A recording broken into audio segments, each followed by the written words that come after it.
Quand on m'a invité pour imaginer la science du futur, je me dis les gens qui ont adressé cette invitation ne la prennent pas au sérieux puisqu'ils demandent à un philosophe de les y aider, mais tous les exposés que je viens d'entendre me montrent qu'au contraire, vous prenez la question très très au sérieux. Alors, moi, ce que j'ai plutôt faire, c'est un exercice parallèle et complémentaire par rapport à celui d'Hervé Philippe, c'est-à-dire essayer de montrer, si vous voulez, effectivement le rôle de nos connaissances dans la destructivité dont on peut constater à peu près tous les résultats. Je le ferai en reprenant le référentiel des limites planétaires. Mais dans un premier temps, je ne vous propose pas de l'exobiologie, mais c'est de l'exoculture. C'est-à-dire que si on part de la définition suivante de la connaissance, quel est l'élément fondamental déterminant dans notre insertion dans un milieu, eh bien, je vais comparer en quelque sorte une culture d'un peuple premier, en m'appuyant sur un livre, je vais vous indiquer lequel, et puis ensuite je vais comparer avec l'état dans lequel nous avons placé, quant à nous, cette planète. Et donc, je vais partir d'un livre bien particulier, c'est La chute du ciel. C'est un dialogue entre un anthropologue belge qui s'appelle Bruce Albert et un chaman Yanomami. Les Yanomami, c'est un peuple qui se situe à la frontière entre le nord du Brésil et le Venezuela. Je vous rappelle que quand on fait des calculs en termes de TEP, de l'énergie dépensée par les peuples premiers, on est à peu près à 0,1 TEP. Je vous rappelle que nous, aujourd'hui, à l'échelle mondiale, on est à 4 TEP, qu'il va falloir revenir au moins à 2 TEP. Et quand vous voyez, si vous voulez, juste avant le passage à la société industrielle, dans le moment où la vapeur se diffuse, c'est vraiment à partir de 1840, avant, on est à 0,5 TEP. Quand vous voyez la part du patrimoine mondial qu'on a construit de 0,1 à 0,5 TEP et ce qu'on a construit avec 4, on peut déjà se poser certaines questions. Alors, dans ce livre, eh bien, c'est assez fascinant parce que David Kopenawa, qui est le chaman Yanomami, insiste sur ce que lui appelle leur connaissance par rapport à la forêt. Et donc là, on est en forêt amazonienne et la vie de ce peuple se déploie dans la forêt amazonienne. Et en fait, toutes les connaissances convergent pour maintenir, préserver le milieu et vivre en harmonie avec ce milieu. Et dans les connaissances en question, il y a des choses qui vont même relativement loin et que nous avons quant à nous découvertes très récemment. Alors, par exemple, évidemment, il n'est jamais monté au-dessus de la canopée, etc. Mais il sait très bien que si vous déforestez trop, si vous interrompez par trop la continuité de la canopée, vous allez exposer la frondaison des arbres à un ensoleillement extrêmement fort, vous allez l'assécher, vous allez rendre possible des incendies de forêt. Et effectivement, si vous déforestez par trop, eh bien, vous allez détruire les sols qui sont inséparables de la forêt elle-même.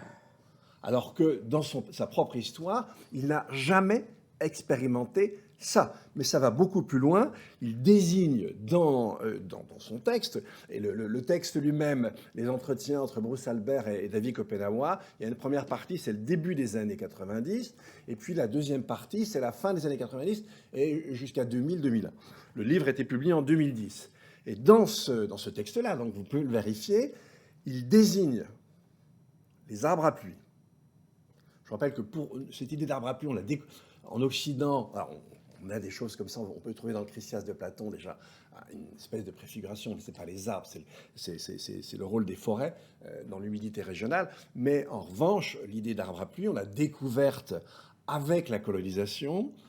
Elle a fini même par intéresser l'Académie royale des sciences britannique. On a fini par l'oublier. Quand Arago discute sur le rôle des forêts, etc., il a une espèce d'intuition qu'elle joue un rôle sur l'humidité d'un territoire, le taux d'humidité d'un territoire, mais il n'a pas d'éléments. Nous-mêmes, ce sont les travaux de 2 Russes très récents, dont les premiers papiers doivent dater, je crois, de 2014, sur la question des arbres à pluie. Alors, les arbres à pluie sont très importants parce qu'en émettant des aérosols, ils vont permettre que l'évapotranspiration puisse condenser et redonner de la pluie. Donc c'est fondamentalement déterminant.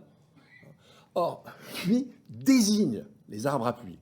Je vous rappelle qu'on a commencé, nous, à essayer de les identifier, notamment avec une une recherche qui est, je ne sais pas si elle est terminée maintenant, mais le début de cette recherche, c'est à peu près il y a 3 ans. Vous avez une équipe du Max Planck et une équipe brésilienne qui sont allés donc au nord de la forêt amazonienne avec toutes sortes d'appareillages et qui ont commencé à essayer d'identifier les arbres à pluie.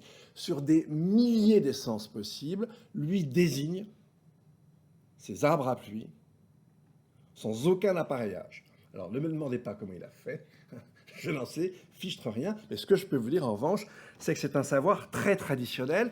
Et là, déjà, Feuermann l'avait remarqué, c'est le savoir dit premier, entre guillemets, bon, des peuples premiers, le savoir mythologique, si vous voulez, ne sépare jamais les aspects purement connaissance des aspects sagesse, adaptation à un milieu.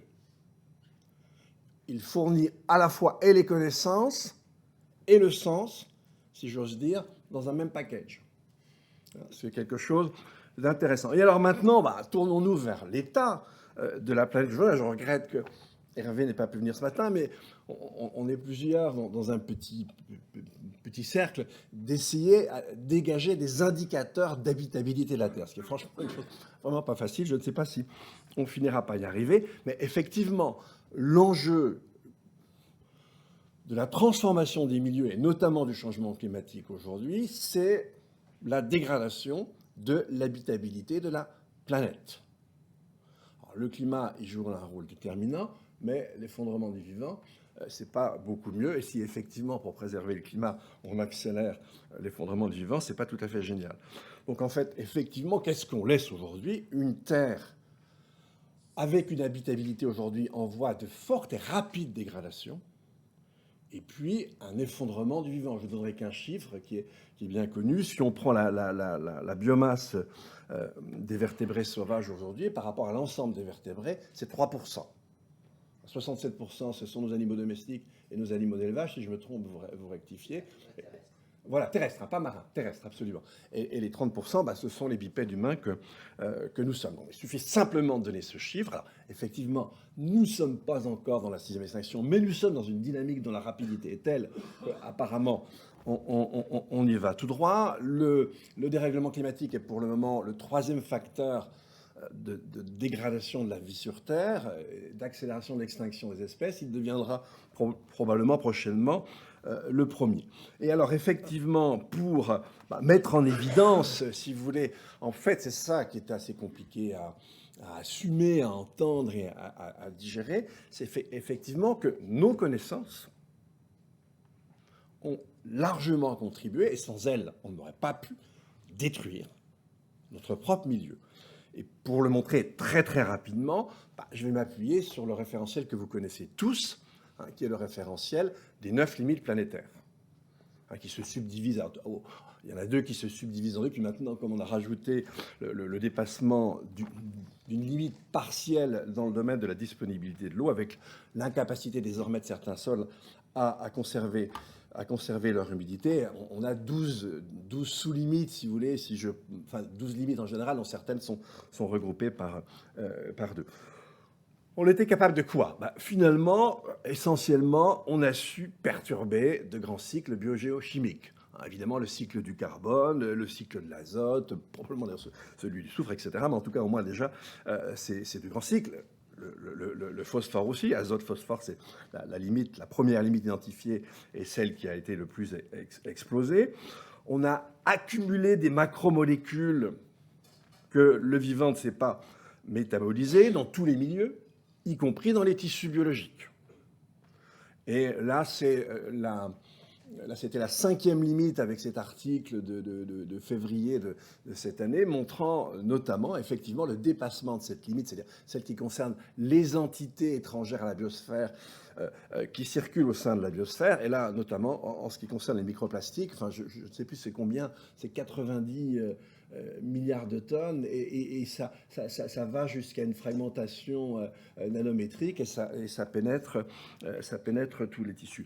On était aussi extrêmement fort en termes de déforestation, et je vous rappelle qu'en fonction précisément de ces cycles d'évapotranspiration, les forêts, c'est ce qui permet d'amener les pluies jusqu'au cœur des continents.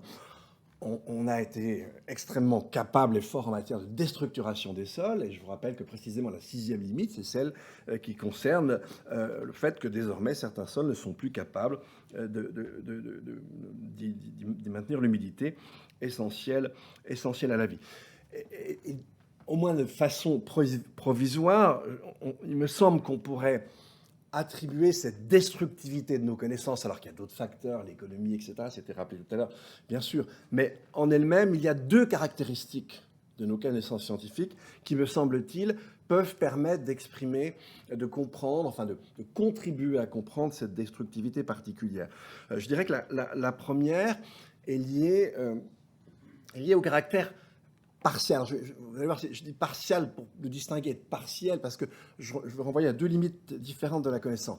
Pour bien exprimer ce que je veux entendre par partial, je vais reprendre le même exemple qui a été donné dans le premier exposé, celui de François Forget, sur la question des CFC, des chlorofluorocarbones, qui sont inventés dans les années 30, et on les conçoit comme inertes, donc comme effectivement ne devant en rien détruire les questions d'environnement. En fait, on va commencer à les utiliser à grande échelle à compter les années 50 dans l'industrie, et on ne s'apercevra que beaucoup plus tard, bon, ça, notamment par Crutzen, et là je m'appuie justement sur le discours que Crutzen avait prononcé lorsqu'il a reçu son prix Nobel, et bien finalement, et c'était dit ce matin, on n'avait pas la chimie qui permettait de comprendre dans les années 70 en quoi effectivement la diffusion atmosphérique de ces gaz aurait un effet destructeur sur la couche d'ozone. On ne savait pas non plus que ça allait devenir aussi des gaz à effet de serre extrêmement puissants. Ça ne nous a pas empêché de les utiliser à échelle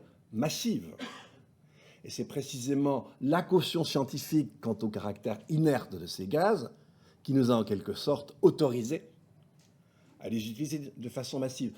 Donc le caractère partiel d'une connaissance, là je dis partial parce que vous voyez en quoi c'est partial, c'est-à-dire que on ne connaît qu'une partie, mais au nom de la partie qu'on connaît, ça découle de la structuration analytique du savoir, on l'associe à une arrogance qui fait qu'on va employer sans aucune prudence, avec les résultats qu'on connaît. À ce caractère partiel, je pourrais ajouter, alors partial pour le premier, en vous donnant comme exemple les CFC, je pourrais ajouter une autre caractéristique de nos connaissances, c'est qu'elles sont associées à une forme d'ignorance, alors là qui pour le coup, c'est pour ça que je dis partiel et pas partial, mais pas compensable. C'est la découverte au début des années 30 de Gödel par rapport à l'arithmétique complète, c'est qu'en partant des 28 axiomes, on va pouvoir engendrer des théorèmes, des énoncés dont on ne pourra montrer ni qu'ils sont vrais, ni qu'ils sont faux. Ça fait revenir sur la définition qu'on a des entiers. La définition qu'on a des entiers, telle qu'elle est formulée de manière axiomatique, est incomplète. Et là, on a affaire à une connaissance qui, cette fois, n'est pas une connaissance qui est compensable. C'est une connaissance, en quelque sorte, qui conditionne, enfin, une ignorance, excusez-moi, qui conditionne notre connaissance. Elle est impossible sans cette ignorance.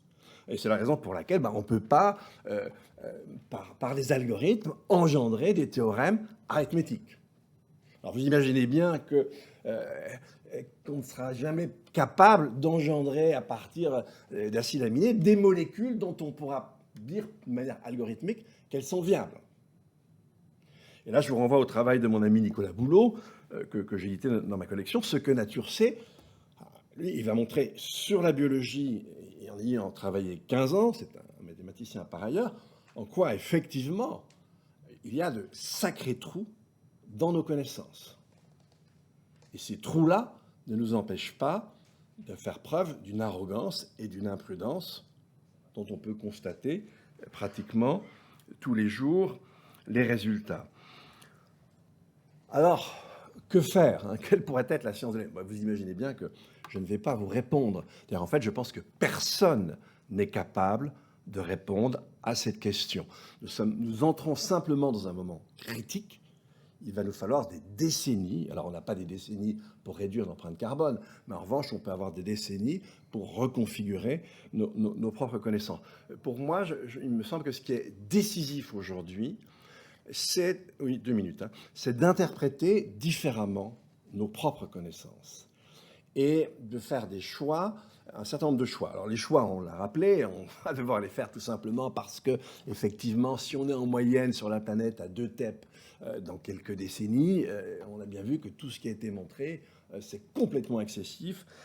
C'est absolument scandaleux. Mais pour ma part, il me semble, en tant que citoyen, si vous voulez, que l'on doit privilégier aujourd'hui ce qu'on appelle les sciences du diagnostic, par opposition aux sciences agissantes, celles qui vont nous permettre une transformation inédite et nouvelle d'un segment de la réalité. C'est par exemple les sciences du climat. C'est le travail que fait aujourd'hui l'IPBES en matière de vivant et de biodiversité. Il me semble que ces connaissances-là sont beaucoup plus importantes. Et en plus, si je regarde par exemple ce qui a été fait très récemment, ce qui a été rendu public, là, c'est un rapport du 2 juillet dernier de l'IPBES sur la question de l'évaluation des relations à la nature avec la question des valeurs. C'est extrêmement fort. Ça intègre des choses qui sont très très riches. Me semble aussi très important de savoir petit à petit substituer à l'arrogance habituelle un sens élémentaire de la prudence. Quand vous lisez les propos de certains de vos grands prédécesseurs, ça peut être Perrin, ça peut être Berthollet, c'est effrayant. C'est effrayant de bêtises, de destructivité et d'arrogance. Donc on a bien un problème d'interprétation de nos connaissances. Effectivement, quand on passe à l'action, et on le voit, c'est au cœur d'ailleurs de la démarche du GIEC, la question de l'interdisciplinarité est fondamentale pour avoir une préconisation solide sur ce qu'il convient de faire face à une difficulté donnée. Et enfin, dernier élément, me semble très important, eh bien, de remailler culture scientifique et autres éléments de la culture. C'est ce que Hervé Philippe a dit tout à l'heure. Je pense que c'est très, très important de réinscrire, si vous voulez, la part scientifique de nos cultures avec l'ensemble de la culture et les interrogations qu'elle porte aujourd'hui. Voilà, en quelques minutes, c'est pas facile de répondre à la question que vous m'avez posée. Voilà. Merci Dominique.